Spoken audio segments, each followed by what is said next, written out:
think the participants will keep on joining during the session, but in the interest of time, we should start as we had scheduled. Great. So, good evening, everyone. Welcome to today's session of eYantra's Innovation Challenge 2021. Today, we have a very interesting speaker, that is Mr. Sriram. Um, and today's topic would be opportunity for innovation. Um, before I tell you the details of the session and all, I'll like to hand over the floor to Professor Kavi Arya, who is the principal investigator of eYantra. Over to you, Professor Kavi Arya. Thank you. Thanks, Amit. So, good afternoon, friends, and welcome to a session where we hope to learn some cool stuff today. And I'd like to welcome Sriram Parthasarthi, a friend who's got a very interesting background. And this is our effort at trying to acquaint you with the agricultural space, right? So remember, eYantra Innovation Challenge aspires to turn you into potential entrepreneurs in the agricultural space. And for that, we need to understand what are the important problems and where is agriculture at the moment and where is it going, right? So typically, if you want to do some interesting work, you should be looking at the trajectory of where businesses and technology are going to be in the future and try and create something useful which will be useful then, okay? And not looking at legacy problems, okay? Those are also interesting and we can look at those, but we have friends like we started this series with Sriram Parthasarthi because he has a very unique view of the agriculture sector in this country. And it's quite interesting that he's going to talk to us about his end-to-end experience in agriculture, a 12-year experience from 2010 to about now, I guess. And much of the focus that he's had has been in perishable fruits and vegetables, the FNV segment. This is very different from others like pulses and grains and stuff like that, which have a larger storage value. Perishable fruits and vegetables is all about how to grow and consume fruits and vegetables in a very time critical manner. So a little bit of his background is quite interesting. He comes from a financial background. He's been an investment banker for almost about 16 years, till about 2009. And he's been with Barclays and ANZ Bank and Standard Chartered, and he was a country head of the German bank West LB. After all that, he decided to get into agriculture. I hope he'll speak about why he wanted to do that. So he was actually a real farmer for 3 years. And then after that, he became an entrepreneur. He in trying to build a farm to fork supply chain for fruits and vegetables for about 5 years. And presently, he's heading strategy for the fruits and vegetable vertical at Reliance Industries. So we have him here for his very distinct and unique core skills. One is as a financier, where he specializes in project finance, and he's been in lots of industries, telecom, aviation, mining, and all that. But more important, he's now got exposure to agriculture. So he's got a deep understanding of this sector, which he brings to this talk. And he's got hands-on experience in all parts of the value chain.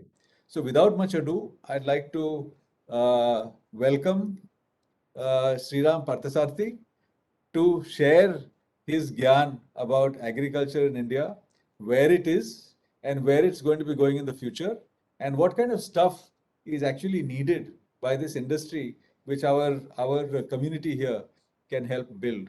So over to you, Sriram. Thank you, Kavi. Thanks, Amit, for getting the session started. Hello, everyone. As Professor Arya just mentioned, my name is Sriram Parthasarathi. So what I will do is that I will start off this session with a little bit of a background of what I have been doing in the agriculture segment, and then we will kind of talk about the rest of the presentation in terms of what agriculture in India is, what are the challenges, and from what I understand is that a lot of you in this, pretty much all of you on this session are participants in this competition, and are looking to create some kind of an innovation in the agri space. So what I also hope to do is to briefly lay out some of the areas where there is potential for innovation. Now, agriculture is a very, very large area. So obviously, I will not be able to kind of cover everything.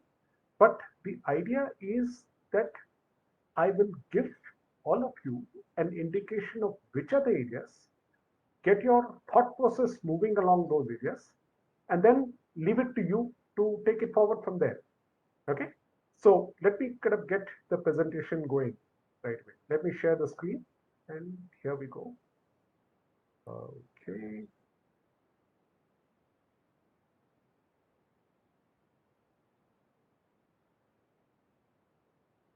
Okay. So there we have it. Okay. So the presentation is titled Opportunities for Innovation. The idea behind this presentation, this session, is to provoke some ideas in the minds of all the participants, and who I believe are students at various engineering colleges and science colleges and agricultural colleges, to think about what are the things that can be innovated in this space. And it's a very, very large canvas. Okay. So I hope I've been told that most of you will be able to kind of follow the conversation in English. If at a later stage, when we get to the Q&A stage, if you want to ask questions, I would encourage a lot of questions from a lot of participants. You can ask in other languages as well. So we'll go on with the session right now. Okay.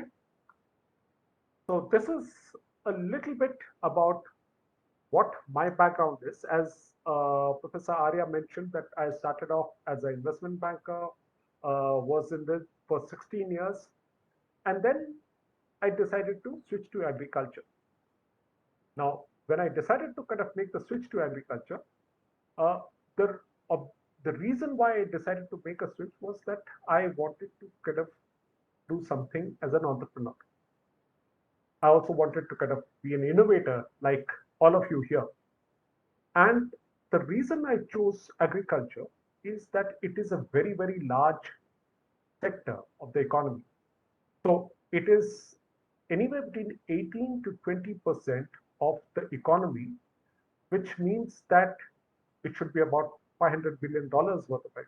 It's probably one of the largest sectors of the economy. But a very, very large chunk of this sector is still unorganized. And as an innovator, that is where the opportunity lies. Somewhere where there's a large amount of stuff which is kind of still being done in the unorganized sector is where there will be an opportunity to innovate. So that's the reason I decided to get into agriculture as such. But then, having made that decision, I had zero knowledge or background in agriculture. There was no one from my family into agriculture, or nor had I done anything in banking in agriculture. Because in my banking days, I was kind of more into investment banking, which is, and in project finance, which is largely financing, projects in the telecom, power, uh, mining, and aviation space. I had nothing to do with agriculture.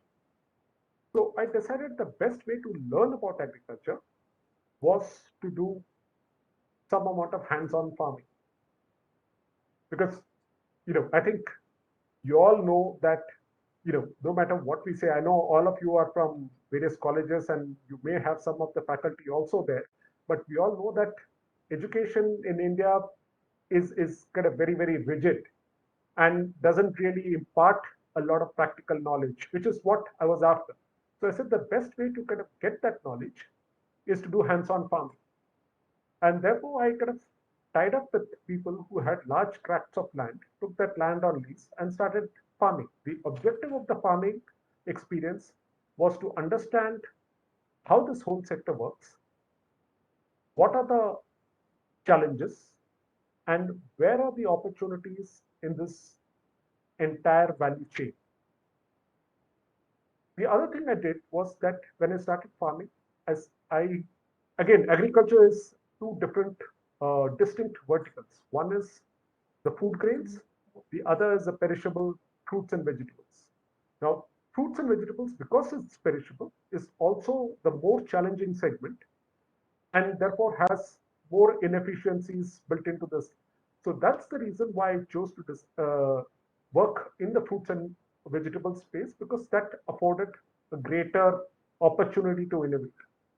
So I spent 3 years doing farming, and the big learning from this experience is that the challenge in agriculture, the bigger challenge in agriculture lies between what happens at the farm and getting the produce to the end consumer. So as a result of that learning, what I decided to do is to stop farming and getting into a startup mode to address these challenges which I learned. So so for the next 5 years, I worked on solving these challenges, which is basically getting the fruits and vegetables from the farm to the consumer. So we built supply chains, which kind of were extensive initially, very, very bare bones, and then ran a pilot, got a lot of learnings from both the farmers who were supplying to us, as well as the customers who were buying from us. Then we improved based upon we improved the entire supply chain based on the learnings that we had, and slowly started growing the business.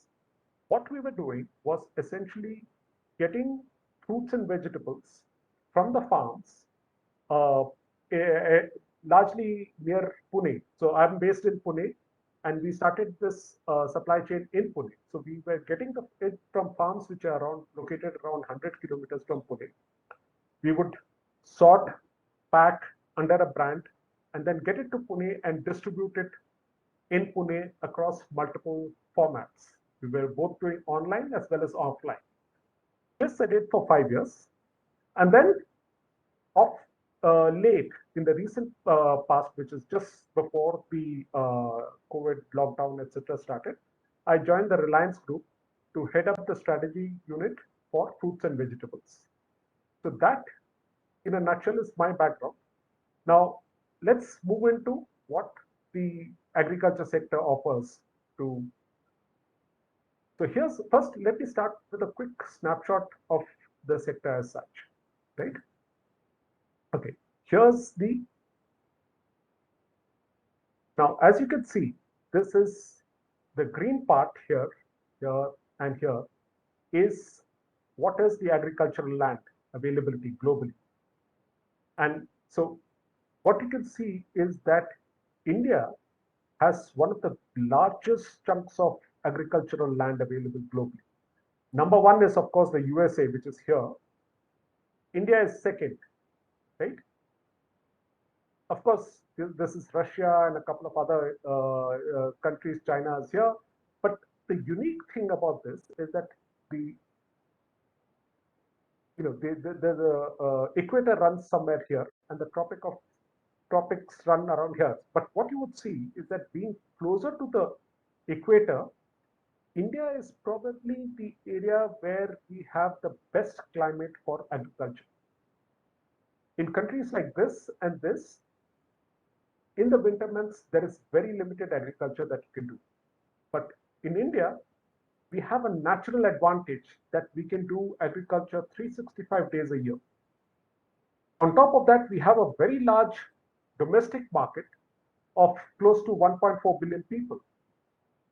And so a combination of this is the fact that we are today the second largest producer globally in horticultural crops, which is fruits, vegetables. The other advantage we have is a very large population, number of people working in agriculture. But of course, on the other hand, we also have some disadvantages, like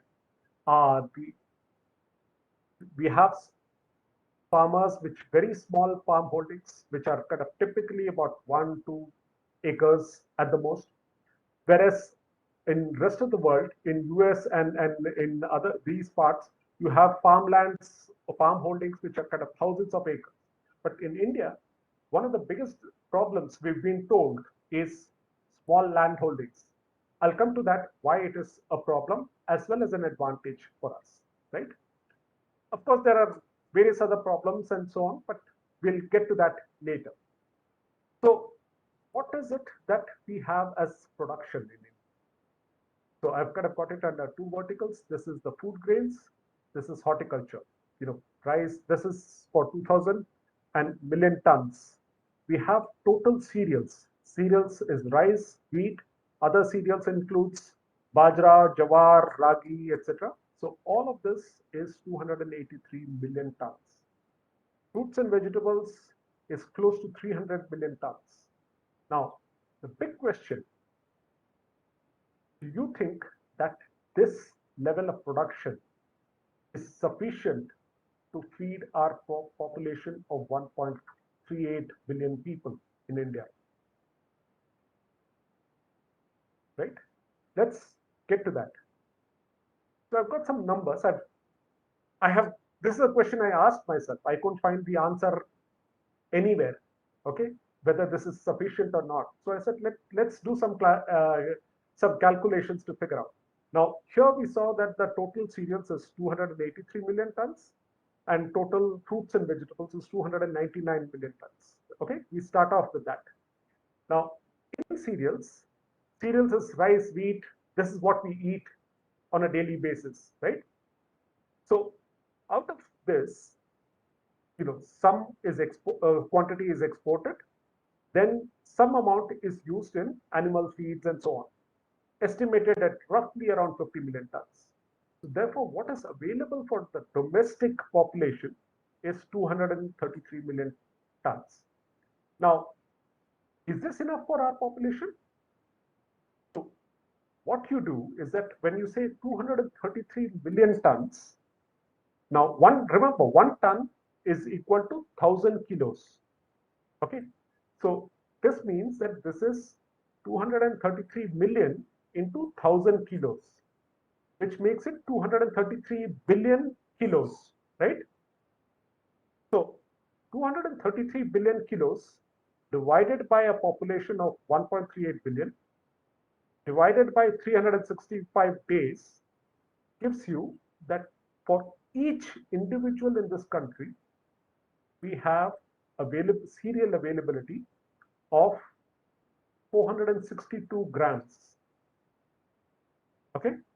Now, how much is 462 grams? Now, in a typical chapati that we eat at home, chapati or roti, whatever you call it,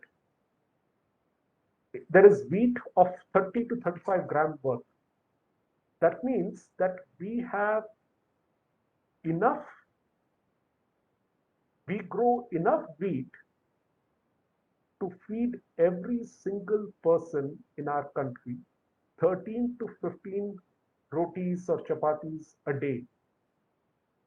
Now, I don't know how much you guys eat, but I'm a fairly active person. I kind of do running, so I run on an average. I run about 10 kilometers 5 to 6 days a week, but even I can't consume this. At a max, I can consume maybe 8 to 9 chapatis in a day.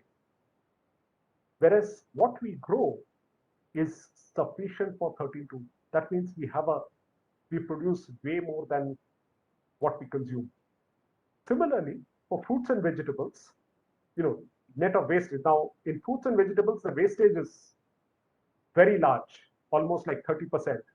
So after all of that, what we get is a per capita, per day, per person, per day availability of 395 grams. Now, here, there is actually a survey which shows how much people consume. But remember, this survey is not across India. This survey is only in the top 5 metros and for people having income over 2 lakhs per annum.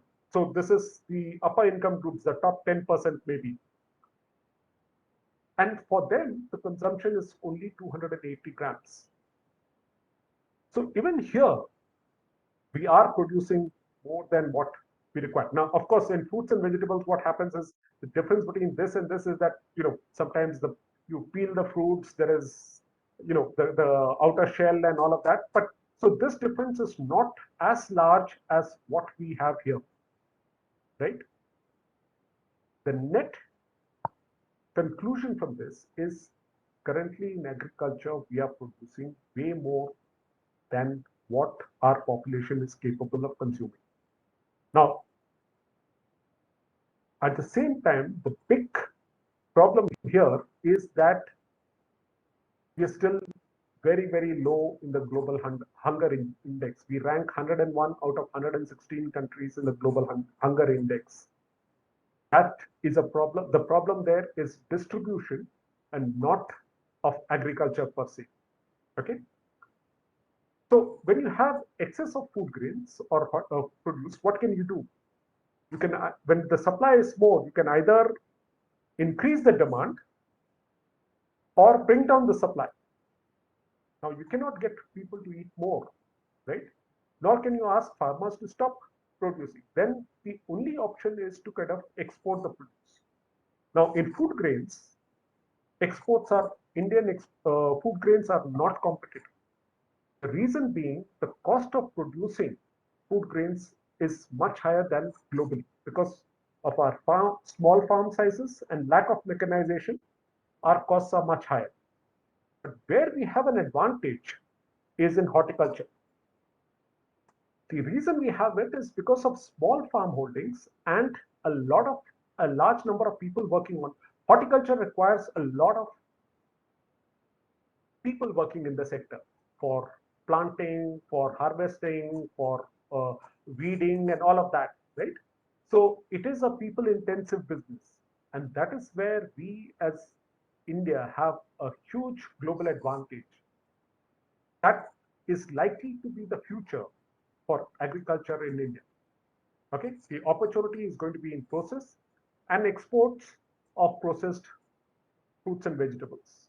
Now, what this shows is that the horticultural production has also been rapidly increasing over the years. It's when we talk about agriculture in India, we always think about food grains, but the volume of horticultural production is more than food grains. The only what you see here is the two lines tending towards each other is because of the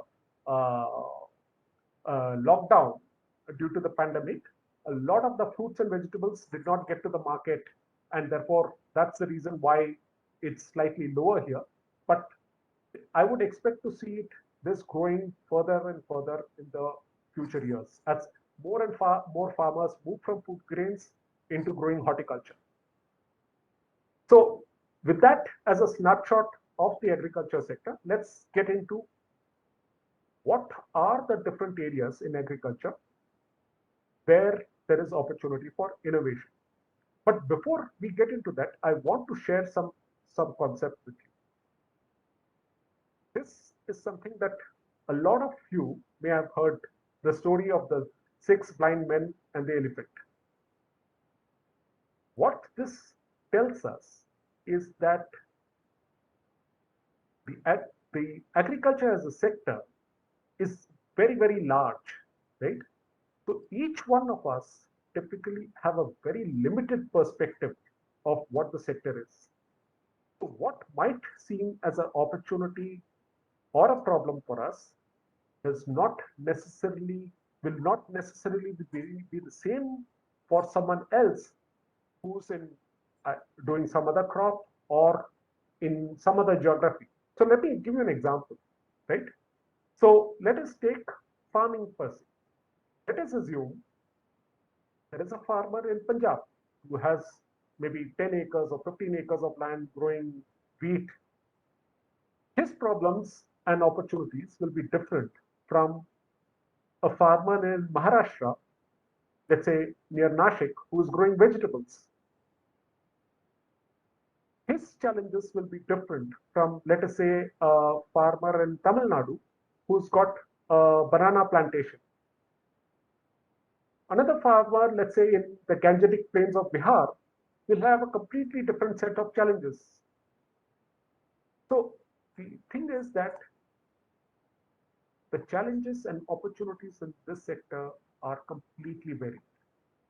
There is no single mantra which works across the sector, and therefore it gives ample scope of innovation and developing newer ways of doing things depending on who you are kind of building your solution for.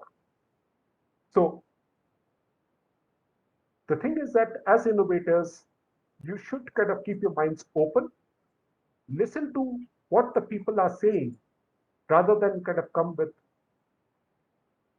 notions which are set in stone, right? With that, let's get into the now. These are the three stages of I've kind of again agriculture. You can divide it in any number of stages. This is how I have kind of set it: pre-farm, at the farm, and post-harvest. Okay, these are some of the different areas where I think there is scope for innovation. We will talk about it. Again, as I say, this is not an exhaustive list. There can be a lot more than this, but these are the major ones which I've chosen, right? Now, what I would like to do is that I will talk through each one of these, but I do not want to talk in very great detail because, again, you're all innovators. You are young, and looking at things from a completely different perspective than what we look at, right? And maybe you will see things differently and come up with innovations which we have not even thought about. And that is why most innovators across the globe are youngsters like you who see things differently. You also have the benefit of adding a technology layer to it, which a lot of us did not have. And therefore, you might actually come up with solutions which are far better than what we can think of. So I do not want to get into too much of details. In some of the cases, I will get into a little bit of detail so that you get an idea of how to think about these problems, right? So let's get on with it. So here are in the pre-farm activity, what does a farmer typically have to do before he gets into the farm? The one thing he does is, okay, what are the kind of farm inputs? What are the fertilizers? What are the chemicals that I will need to kind of use for this particular crop? Are these available? Now, there is scope for innovation there. How does the farmer access these kind of inputs? Typically, a farmer goes to the local dealer and distributor and buys those, right? But is there a different way of kind of doing this? Now we have a lot of farmer producer organizations. Now, is there a way where farmers can aggregate their requirements for fertilizer or inputs, and then the farmer producer organization can order this in bulk from the manufacturer? So what happens then is that there is a cost benefit.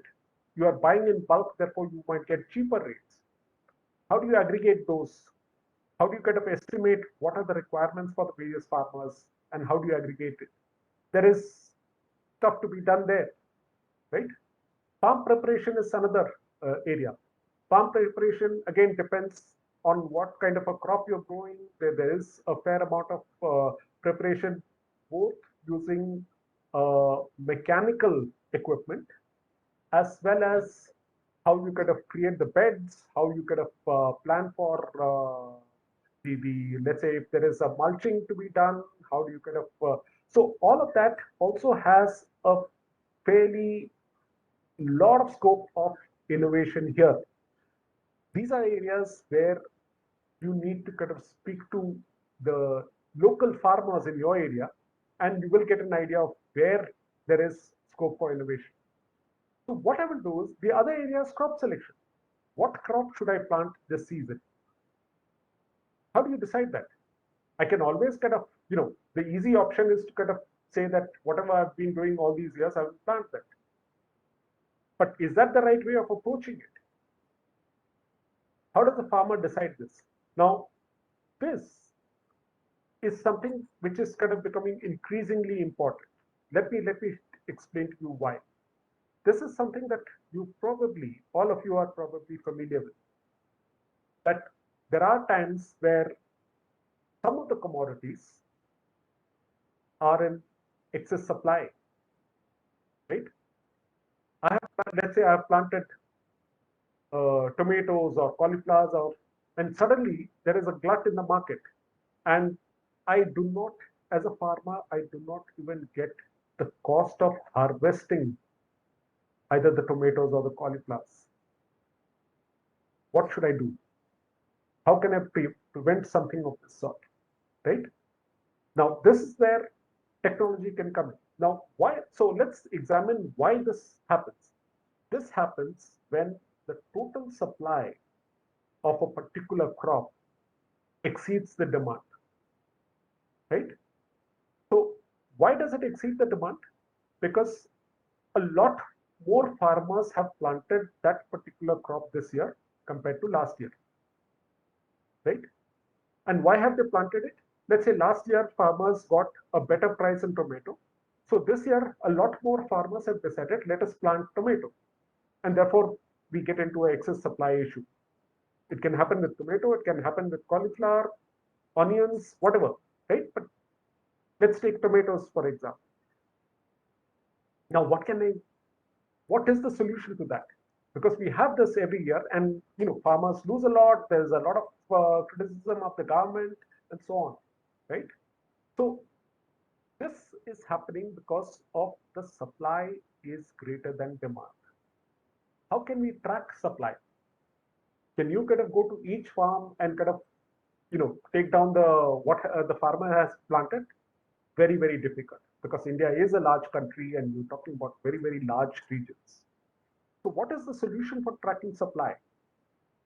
Now, today we have technology. Now, satellite imagery is becoming more and more easy. There are better quality satellites, better quality images. Today we have satellite images of a resolution of 10 meters, 1 meter, even further. And the cost of this has been coming down. So what is now kind of being done is that these satellite images are being trained. Now, if you know that this particular area, these plots have planted tomato, what you do is that you train the images through machine learning to identify which are the plots where tomato has been planted. So if you know that data, you can reasonably estimate what is the total volume of tomato output that is likely to happen. Now, again, based on the images, satellite imagery, you can even make out at what stage is the tomato crop. Is it in an early stage? Is it in a mature stage? Is it at the harvest stage, right? So based on that, the governments can make a decision that, hey, look, we're going to have an oversupply situation now.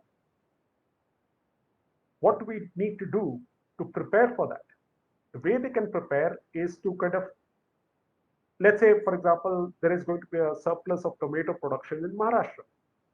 What they can do is that intimate traders in other areas across India saying that, look, there is going to be a surplus. Why don't you kind of go and pick up?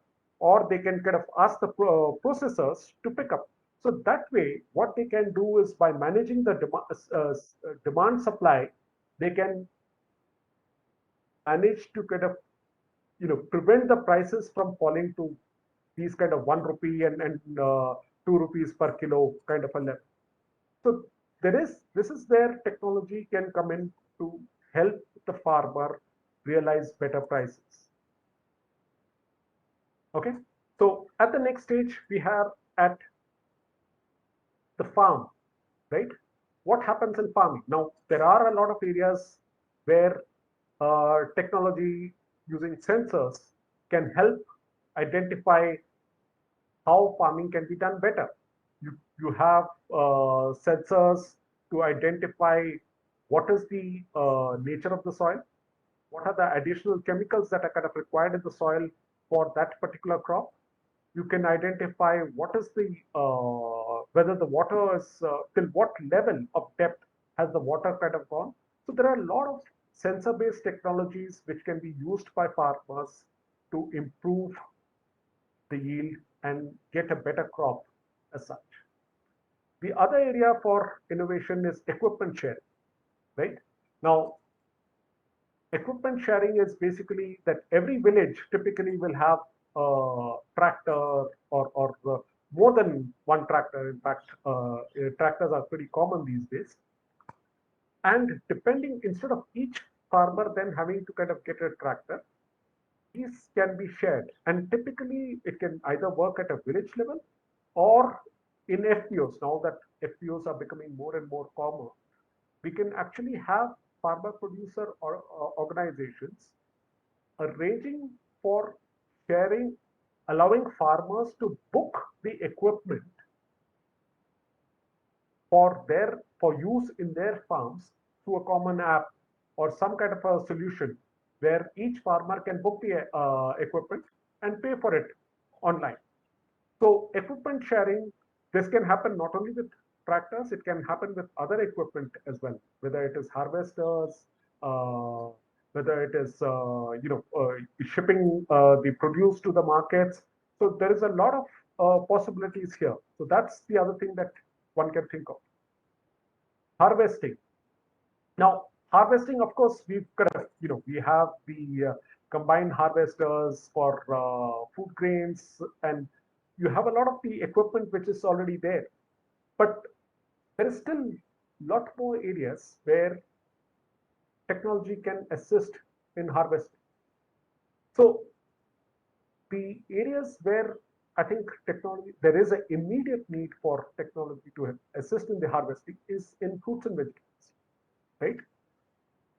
Let's take an example of watermelon, right? When you in the summer, there's a lot of sunlight, there's a lot of heat. Watermelons will kind of be nice, ripe, and red from the inside and juicy. But if it is not, how do you make out whether the watermelon is ready or not? You can today the only way of making out whether it is ripe for harvesting is take a few samples, cut it, and see whether it is red from the inside. That is destructive testing, right? In some other fruits, let's say, for example, things like grapes and bananas, where you have bunches of fruits, destructive testing of one or two is okay, right? But in something like a watermelon, it becomes quite expensive. You will have to kind of take a large sample and test. Again, the other crop where this could be used is things like let's say sweet lime, oranges, mangoes, all of these, when the fruit is ripe for harvesting, it still, you can't make out from the outside. The only way to kind of do is pluck the fruit, cut it, and check. What if we had some kind of a device which could use some technology? I don't know what would work, whether it is some kind of a sound-based technology, some kind of a vibration-based technology, eco-based technology, to check whether the fruit is ripe or not. The device could literally look like a torch, a handheld torch. You put it on top of the fruit, and based on the either the sound or the echo, you can make out whether the fruit is ripe for harvesting. Now, you should also you can connect to that device through your mobile using Bluetooth, and then program it. Whether, because let's say, for example, you're testing it for a watermelon. Now, watermelon has a thicker skin, whereas if you're kind of doing the same test for a sweet lime, it has a much thinner skin. So you should be able to use the same device by programming it from your mobile and be able to test multiple fruits in that. So that's where there is an opportunity. So the other thing is insurance. Now, insurance is something that, you know, it's a big mess as far as agriculture in India is concerned. The government has a comprehensive insurance scheme, which is a complete disaster, in my opinion. Every year you hear kind of farmers complaining that they've lost crop, but they've not been paid by insurers.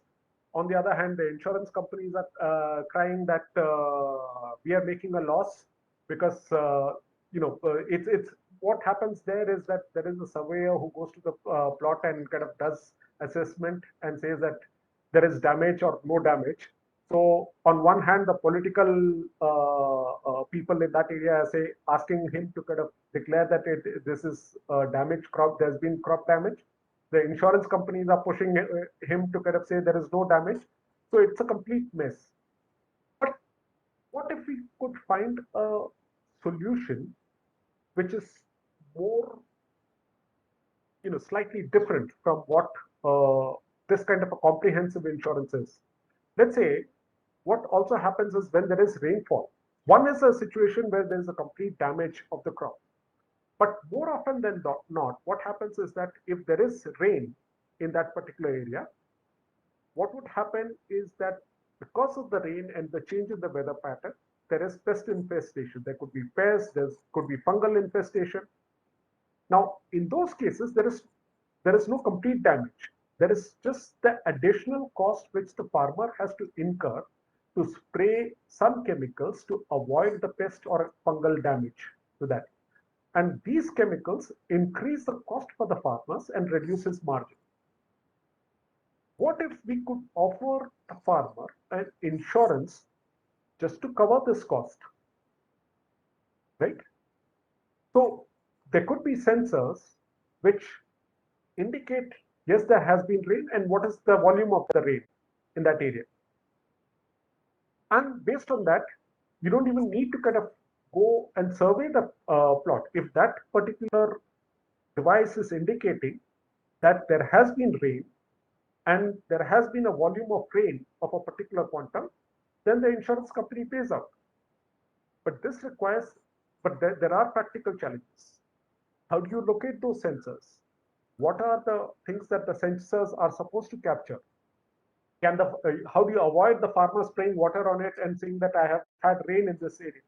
So those are things that need to be thought through and planned for to create a solution for this, right? So let's move to the post-harvest part. Now, in post-harvest, these are the various things. I'll come to sorting and grading. I have another slide on this later. Right. That. Yeah. So warehousing. Now we have lots and lots of grain stored in warehouses. We also have a lot of grain getting damaged in these warehouses. Why does it get damaged? Because the conditions in those warehouses are poor. What if we use sensors to identify what is the moisture content in the warehouse? Can we identify what is if there is air circulation happening in the warehouses?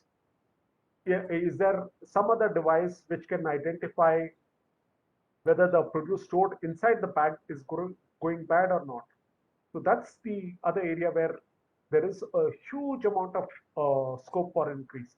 And remember, this is one area where there is a lot of private players entering into this space, which means that if you create innovative ideas, there will be a ready market for it. This is warehousing is increasingly moving from a government owned warehouse to private sector warehouses. Logistics is the same thing.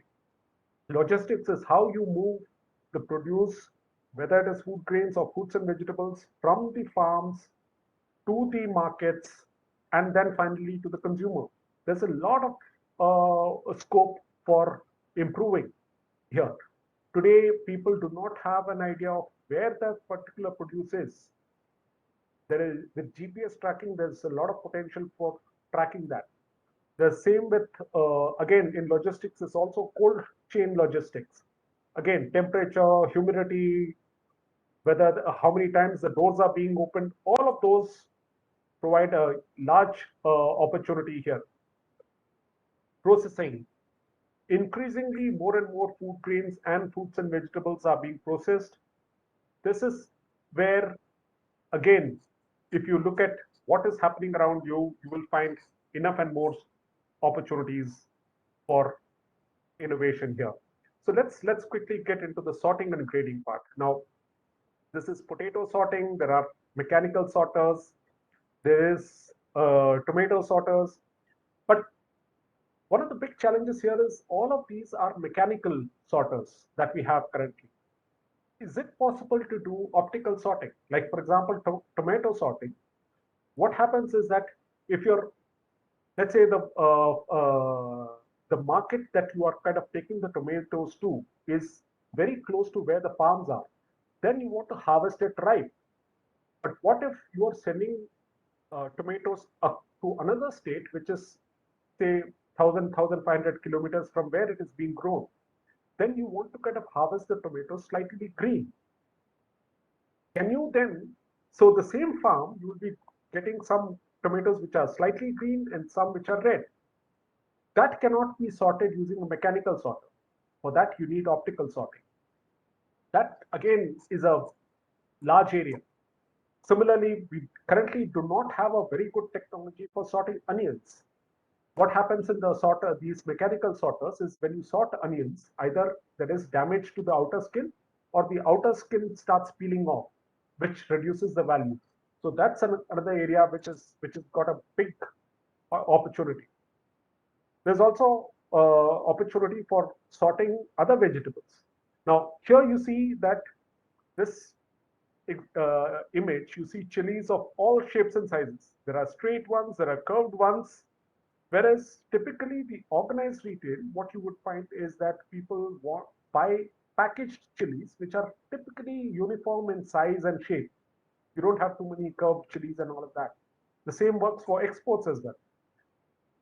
Now, if you are able to kind of figure out a way to sort this, Professor Arya has a ready client for you. You were just kind of mentioning the other day that one of someone he met is ready to kind of get this solution. So that's another area where there is an opportunity. Let's take traceability. Now, what is traceability? It's a relatively new concept in India. It's basically tracing the produce from the farmer all the way to the consumer. The logistics piece, the warehouse piece, the distribution, and finally to the consumer. The way this works is that, let's say this is the, so I've taken this package of a company called Sahyadri Farms, which is in a Maharashtra-based company, which is incidentally the largest grape exporters in India.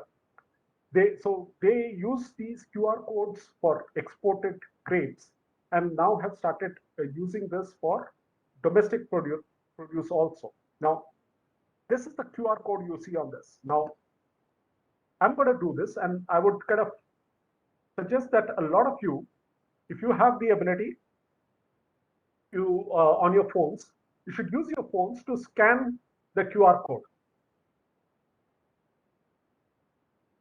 from your screen.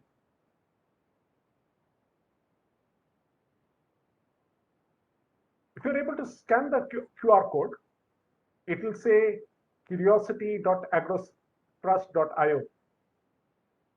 Go to that, and this is what you will see. Right? If you're able to see, it gives you the entire details of when was it harvested, what price was paid to the farmer, what was the transportation cost, what was the packaging cost, and what is the cost at the retail store, and what is the price that you pay. The other interesting thing is, if you, right under the image of the farmer, there is a small button which says click for details, right?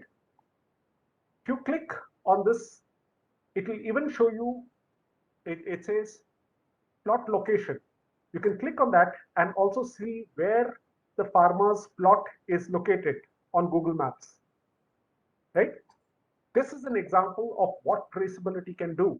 increasingly more and more and as we move to an export focused fruits and vegetables sector, this is going to become more and more important.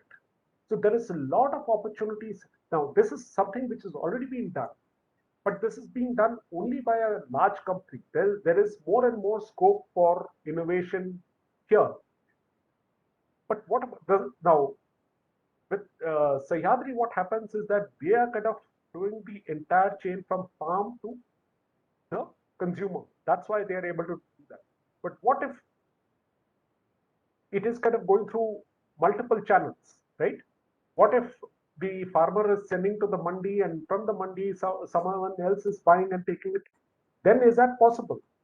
It is possible by putting RFID tags on crates. You see these crates which have RFID tags. Using these, it is possible to track these when the produce is not packaged as well.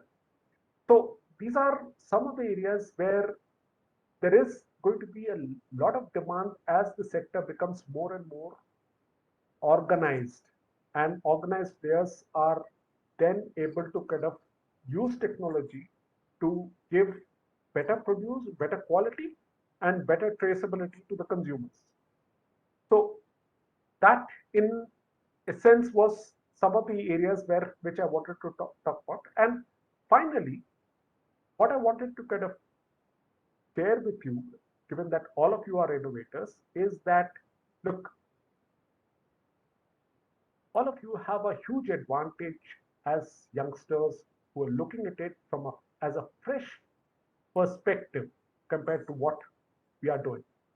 And as I mentioned earlier, your ability to understand technology and apply the latest technology to these to solve these problems is something very, very unique. I think that the given the size of our agricultural economy and the fact that we have multiple crops, multiple problems to be solved, gives you a huge opportunity to address this. So a couple of last words in terms of as innovators, one of the things that you need to understand is the difference between a customer and a consumer. So let me explain this quickly, right? Now, in the previous slide, right, here, this is the consumer. But if you are creating an innovation, let's say you are doing it for Sahyadri Farms. You're kind of creating so Sahyadri Farms becomes your customer, and the end user is the consumer.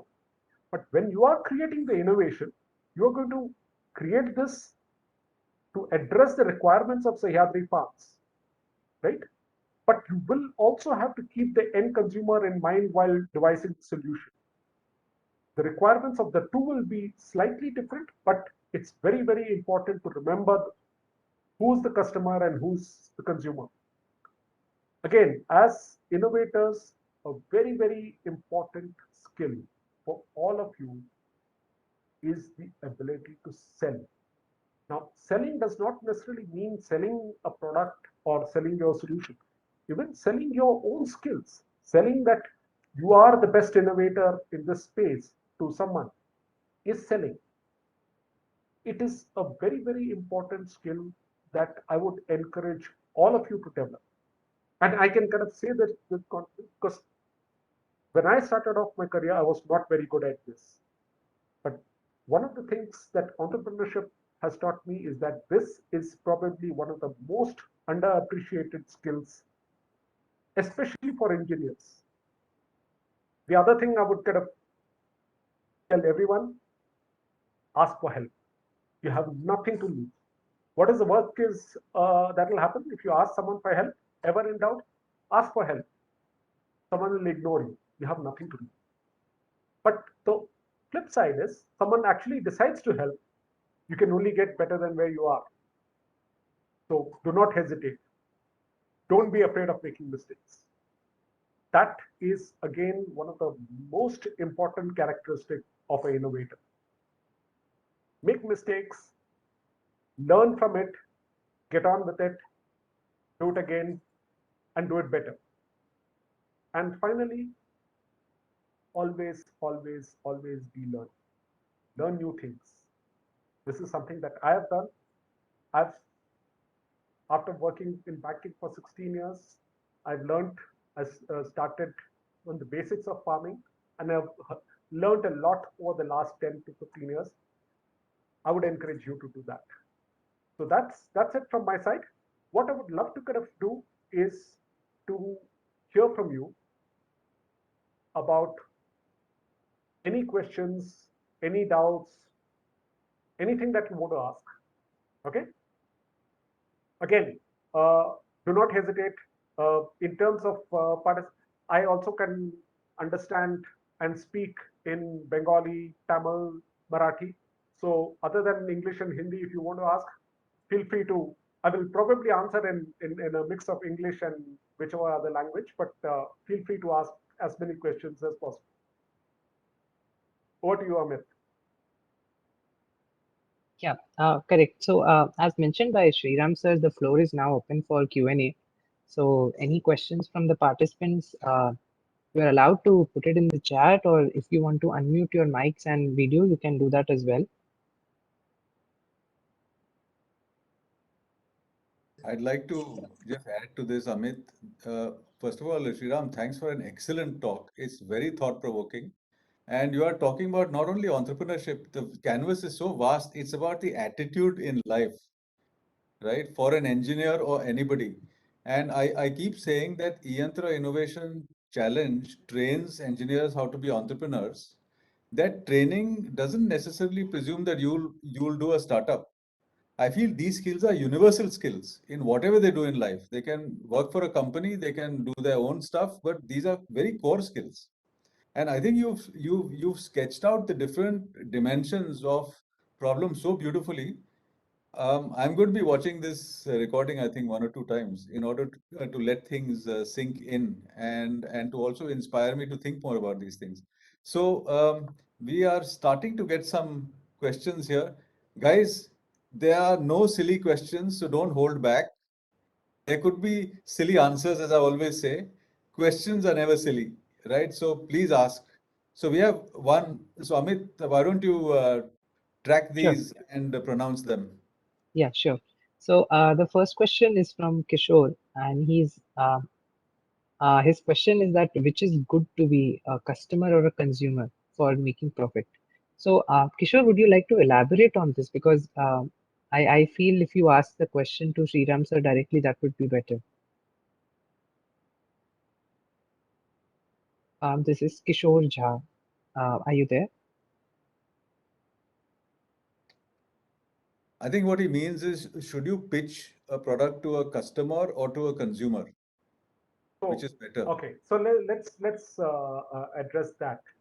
So remember one thing, that the customer is the person that who's going to pay you. Customer is the one you are selling your solution to, and that customer will be using that solution that you are providing him for his end consumer, right? So, like in the example which I kind of talked about, let us say you're kind of doing some kind of a traceability related solution for Sahyadri Farms. So, you are kind of providing that solution to Sahyadri Farms, and he will then ultimately sell it to the consumer who and or use his that solution to improve the service to the consumer. So for you, the customer is the one who's going to be paying for that solution. So obviously he is the first one who's important to you. But at the same time, if you develop the solution for the customer without keeping the end consumer's requirement in mind, the solution will be a failure. So you have to keep the end consumer also in your mind while developing the solution. You should always ask your customer, who are you kind of developing the solution? How will this help the end consumer? And also then look at what are the problems which the end consumer is facing and help improve the solution. So for your profit, it is the customer which is more important, but also the end consumer. So the short answer is both. Okay. Thank you, Sriram sir. We move on to the next question. It is from Narayan, Hari Narayan, and his question is, what are the mechanical sorters? I think he's talking about the ones which you had shown in the video. So, Right. what are the mechanical sorters used for tomatoes and potatoes? There's a wide range of machinery available both in India as well as imported stuff, right? Again, even amongst these, there are equipment of different sizes and different costs. What is important? You can kind of get a lot of this list from either India Mart or these kind of places. But what you need to kind of do is define what is your requirement. What volume do you want to kind of sort? What level of accuracy do you want? Who is it? Who's going to be paying for this? And develop look at the equipment accordingly. So very, very important is to define what is the use case and what is the level of the specs of the machine that you're kind of looking at, and then go for what is available. But you can find these, both on stuff like India Mart or you look at the equipment manufacturers. You will on the net, you'll get enough and more there. Yeah, so I think an important thing that you're saying, Sriram, is that this is a question of going out into the field and talking to people. You can't sit in your college and do some research on India Mart and say, okay, this is what it's going to be like. I think there's no substitute for going out there and speaking to the stakeholders, the farmers or the aggregators or whoever they are. And that's one of the skills you need as an entrepreneur, not that you have, you dream of a product and you just go and build it. You have to go and talk to people, and that's part of the training in the innovation challenge. So the same problem will go out to 4 5 different teams, and the teams which does this process best will come out on top. Absolutely, and that is a skill. Going out on the field is not just a skill as a innovator, but also for education. Like I mentioned right at the beginning of this presentation, when I moved from banking to farming, I had zero knowledge of agriculture. To understand how the sector works, I didn't go into a college to kind of learn. I went into the field and did farming. That is the best way to learn. There is no two ways about it. The learning you can get on the field by talking to people, talking to farmers, by talking to aggregators, processors, customers, that will give you the best learning. So, Sriram, if I might ask you a mischievous question, why didn't you continue to farm? Well, the thing is that, as I said, there's enough and more people doing fantastic work when it comes to farming, right? The problem I realized is that the produce that they were growing, they were not getting the right value for it because the supply chain and the distribution is where we have a significant problem. In So fact, basically, you're not. one of the things that I realized right at the beginning of when I was starting my farming experience, I was kind of going around with a guy from Syngenta. He took me to this area in Maharashtra called Narayangaon, which is one of the biggest areas for growing fruits and vegetables, and fantastic, very, very progressive farmers. And the guy said, Syngenta guy said that they had got experts from Switzerland who had come to give a lecture to the farmers. And he said that guy was amazed by the knowledge that our farmers had and the level of sophistication the farmers showed in terms of how they were doing the farming. So I think, you know, farmers are doing fantastic work. It is the supply chain which needs to get organized to deliver a better value to the farmers.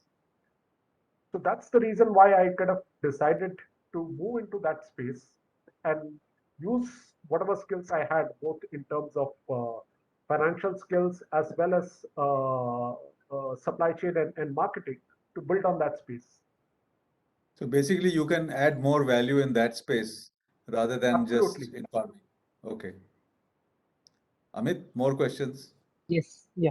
Moving on, we have a question from Himanshu stating how to approach potential customers and investors because normally we are not in touch with such people. I think this platform offers, the eYantra platform offers probably a fantastic opportunity now. If you are able to kind of come up with a solution which works well, you will probably kind of get the kind of profile which will then, give you a chance to come in front of investors. So focus on that. This is a great opportunity. All of you are students, work on that. Now, even if for whatever reason you do not get shortlisted in this process, and there are teams which are better, I'm sure there are some hundreds of teams here, and even if you do not get shortlisted, that is no reason to be disappointed, because the learnings that you carry from, from this entire process is something that you will carry with you even beyond this competition, and that is something that will be of value as you go into beyond your education, and I'm sure you will be able to kind of create innovations. Correct, correct. Actually, adding to what you just said, Sriram, so that is the reason we have partnered with Sign also this time. So, with the help of Sign, which is the incubation center at IIT Bombay, we want to help these people to learn first of all how to approach the customers, and at the same time, these incubators can incubate the startups and then help and nurture them so that they can make these mistakes at the same time learn new things while they are doing that. So I think that's fantastic. correct, correct. Okay, we'll move on to the next question then. So this question is from Jayant. He's asking how can we develop the selling skills?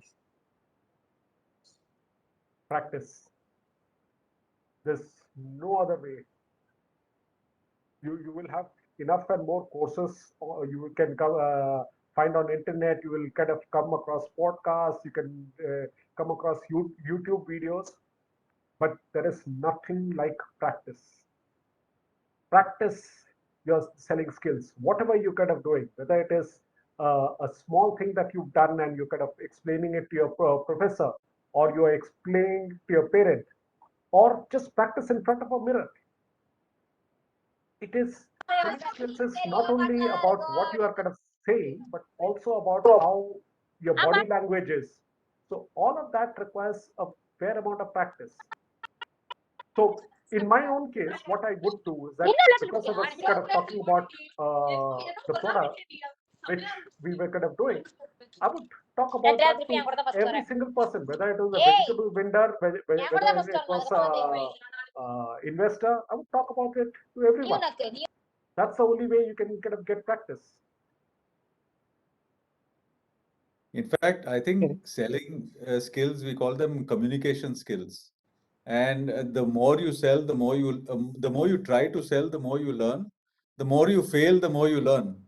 So one Absolutely. shouldn't expect to succeed all the time. It's just that you should take each failure as a lesson that you've learned. This is not the way to do it, or this is not the way to pitch it, and try again next time. So selling is a very core skill, whether you want to propose to a woman or you want to sell some item to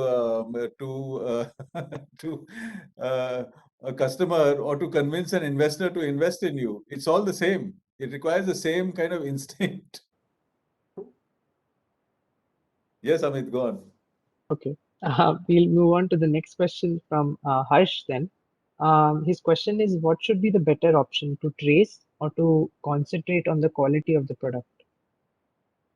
Sorry, I didn't get that. Could you say that again, please? Yeah, the question is what should be the better option to trace or to concentrate on the quality of the product? I think he's talking about the tracing of the entire Right. product. Yeah. So here's the reason why traceability is increasingly becoming important, right? Let's say, for example, are okay. Let me give you an analogy. In a let's say you're buying a car, right? In a car, each product has a serial number, right? Because why do you gotta put serial numbers in it? Because if one particular product goes, fails, let's say it's a some kind of a shock absorber. Okay, if that fails, and you get a lot of repeats of that shock absorber failure, you know where this was produced, who was the manufacturer, which batch it was manufactured in, and therefore you can and what was the problem which is causing that batch to fail. It is the same concept here. To deliver a better quality is the absolute aim. But the reason you do traceability is to ensure that if there is a failure in terms of quality, you can trace it back to why that happened and where it happened and address that immediately. Okay, great. In the interest of time, we'll have to move to the next question since we have many questions. Right. The next is from Sri Datta. The question is, while building a product, is it good to take a timely feedback from the customer on developing the product for better solution of the idea? Absolutely. Absolutely. The thing is that you should not even kind of start developing the product unless you have kind of discussed about the problems and the potential solution in depth with customers, not just one customer, with multiple customers. Okay. And once you start developing and you have got to a stage which is known as the minimum viable product. The term is it's called MVP, minimum viable product, which has got the bare bones of it.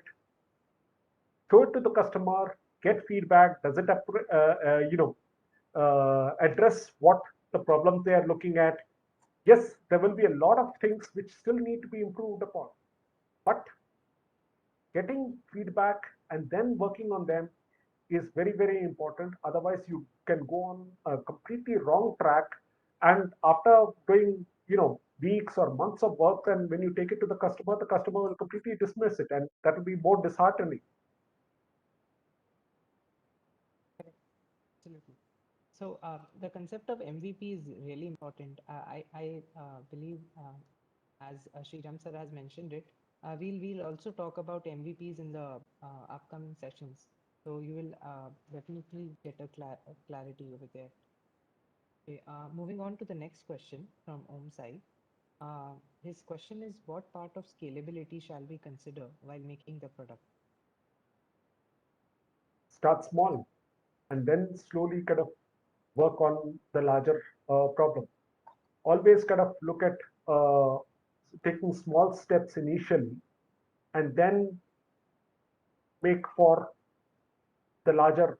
So it's very, very important to be clear who is the customer you are kind of designing something for. You make that customer, you've spoken to one people, five people, 10 people, make the product for them. If it works for them, then identify who are the people who are similar to that, and then kind of provide that solution to them. Agriculture market is huge. You will find enough and more people needing solutions for everything that you can develop. It's just that you need to be, if you were kind of constantly changing who you are designing the product for, or if you are not clear on that, your product is destined to be a failure. So it is very, very important to be clear who you are doing it for and constantly take feedback from them. Okay, great. Yes, moving on to the next question. This is from Abel C. Dixon.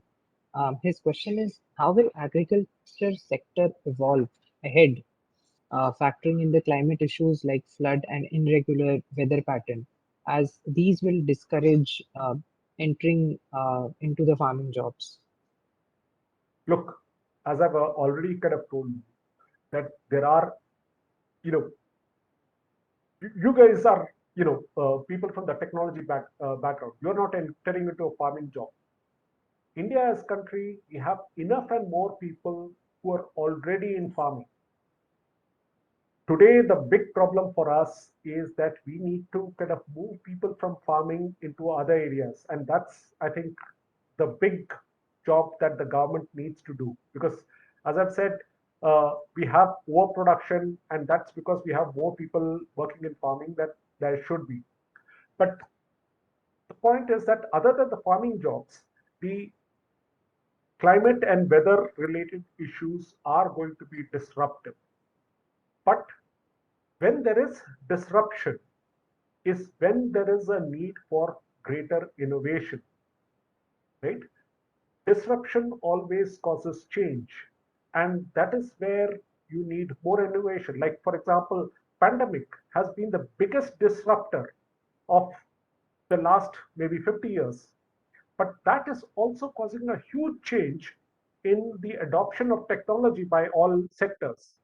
So for people like you, this is where the opportunity will come from, right? It is in Indian mythology, there is this uh, tale of the Sagar Manthan, where the ocean gets churned, and by churning the ocean, you get both Amrit, which is nectar, and Vish. So the people who, so you have to be the kind of the person who gets the Amrit.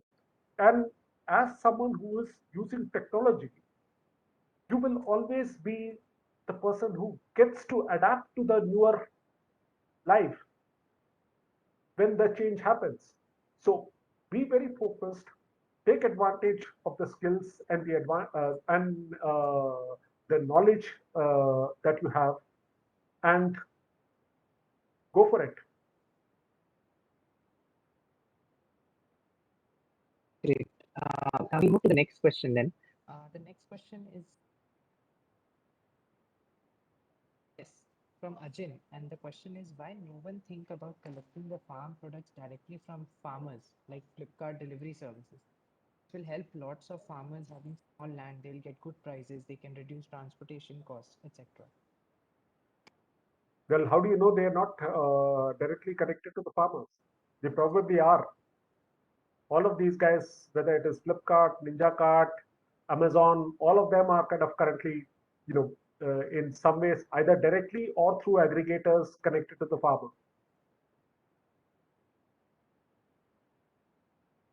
Okay, great. In the interest of time, take two or three more questions. The question is how to get the capital for executing our solutions. This question is from Hema. Well, the I think the as a part of you should ask Professor Arya or Amit to give you the capital, but I'm just joking. But the thing is that I think you know the important thing is that develop solutions, and I'm sure E and our team will guide you in terms of how to approach this, but develop solutions which are basic or get some kind of a format, and get then scale up to a level where you can include more and more hardware and software into it. But I'll leave it to you to kind of explain the rest of how this will work. No, no. So my answer is that we are collaborating with Sign, which is the technology business incubator, and they are the people who, if they kind of accept you into their fold, are going to find you all the investors and stuff like that.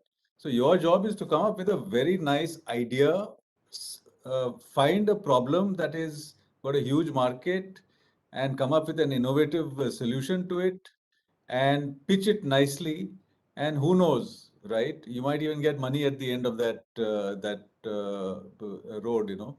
So just go through this competition enthusiastically, right? Using your creativity, and there's a good chance that you'll get to an interesting place. Okay. So there are two interesting questions which I can see here, right? One is there a market potential for solutions that are shared within a community of farmers? In fact, that's one of the points you had mentioned in your slides, that there's potential for shared machinery. Yes. And as soon as these students maybe even develop technology which is interesting, Mm. which is too expensive for one farmer, they can have a sharing basis through an app or whatever, in which they can schedule that multiple farmers can use that kind of a facility or a resource. Absolutely. I think, look, although, a lot of us want to improve the life of a farmer, what we need to do to help the farmer, we need to improve the marketability of the product.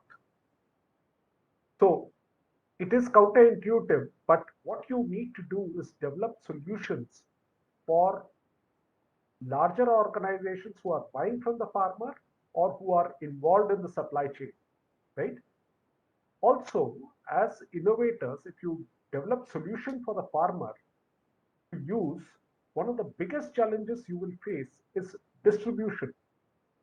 How are you going to get your solution in front of the millions of farmers that we have in India? You do not have the wherewithal to call each one of them and say, please take the solution, this is what it does. What if they have a customer service issue? Will you be able to handle it? So, which is why I would always urge you as innovators to develop solution for organizations who are playing a role in the supply chain. That way, what you can do is that you can provide that solution to that one customer who's then addressing the requirements of hundreds or maybe thousands of farmers. But yes, to answer the question, there is clearly a requirement for this. What you should do is that create these solutions for, say, today we have a lot of farmer producer organizations. A farmer producer organizations may have anywhere between from 10, 20 to hundreds and thousands of farmers who are associated with it. If you develop something for them, then they will be able to share it with all the farmers who are registered as a part of the FPO. I think very good point. In fact, we can through our network also introduce them to various people like Godrej, Agrovet and Mahindra and so on. In fact, one of the people from M&M is going to also be giving a talk, right, a bit later. So he might be able to throw some light on that. So there's a directed question to you as CP at Reliance. Do you think there's any space for new startups working on farm to fork deliveries? I think, look, having more than a person at Reliance, farm to fork deliveries is something that I personally have worked in and have a lot of experience in this. The answer is absolutely yes. But the thing is that you have to be very, very smart in this and create a solution which is differentiated from what everyone else is trying to do, because there are more and more people getting into this, literally, tens of people getting into this every day. So you have to have a very unique solution or addressing a very narrow set of customers for whom you are delivering a huge amount of value. So how you design your entire idea is going to be of very, very large importance in this. I think, Sriram, two very important things that you've said, which I must iterate again, is that if you want to sell something of use to farmers, it makes a lot of sense to sell it to some agency which is already working with a large number of farmers, because selling is very difficult. You can't think of individually, and farmers are not on the internet that, you post an idea on the internet and they'll all jump to it like WhatsApp or something like that. Okay, so it makes sense to be smart about it and go through agencies which are already working with farmers, and maybe in the long term you can grow your clout. In fact, this also relates to this question from Jaydeep Aher, who's saying, who's asked separately, sir, can we submit solutions for supply chain related problems, farm to fork delivery, something which does not have hardware in it? My answer to that is that we can consider it if it's a valid idea in the agricultural space, which can add lots of value and stuff like that.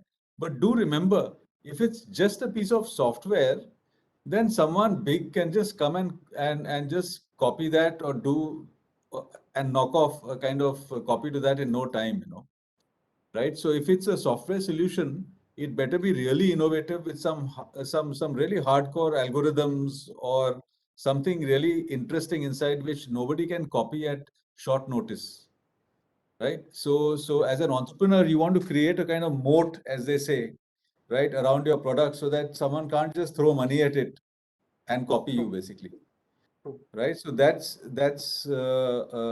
our take on that. We've created these three mobile platforms for you: the mobile robot, the drone robot, and the IoT, because we feel that those cover a large space of problems.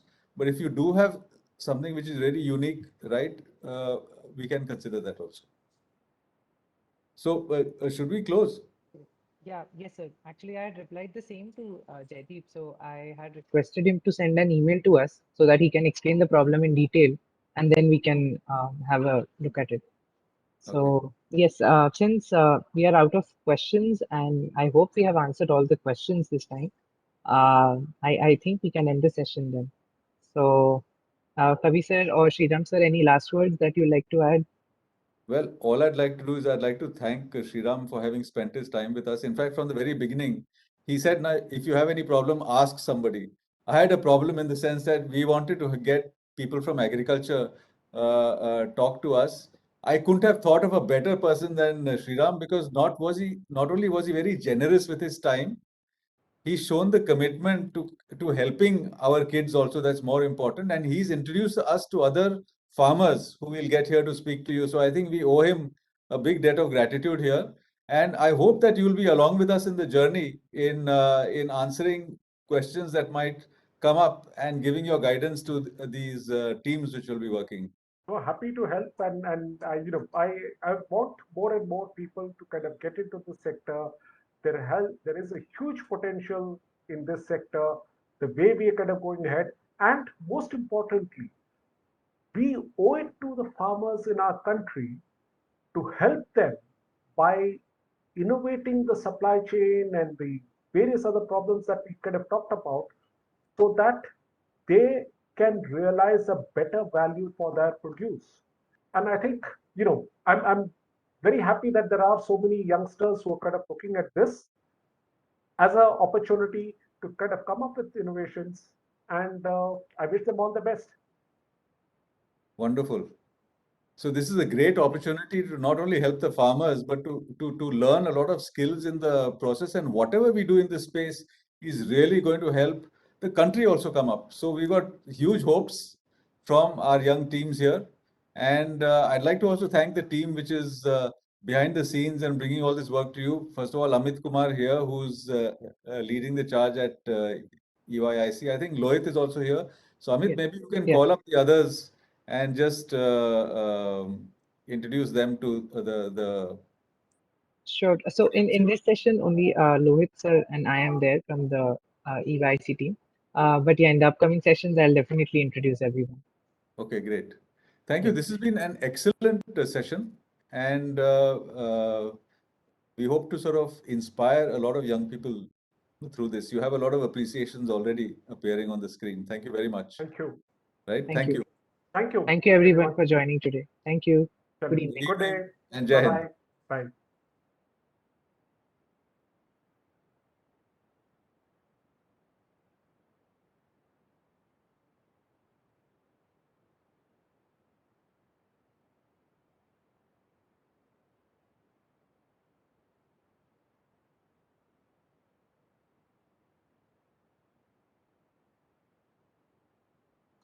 So you can stop the recording, please. Okay. It stopped, I guess. I don't know who stopped it. Did I stop it? No, it is showing Okay. meeting.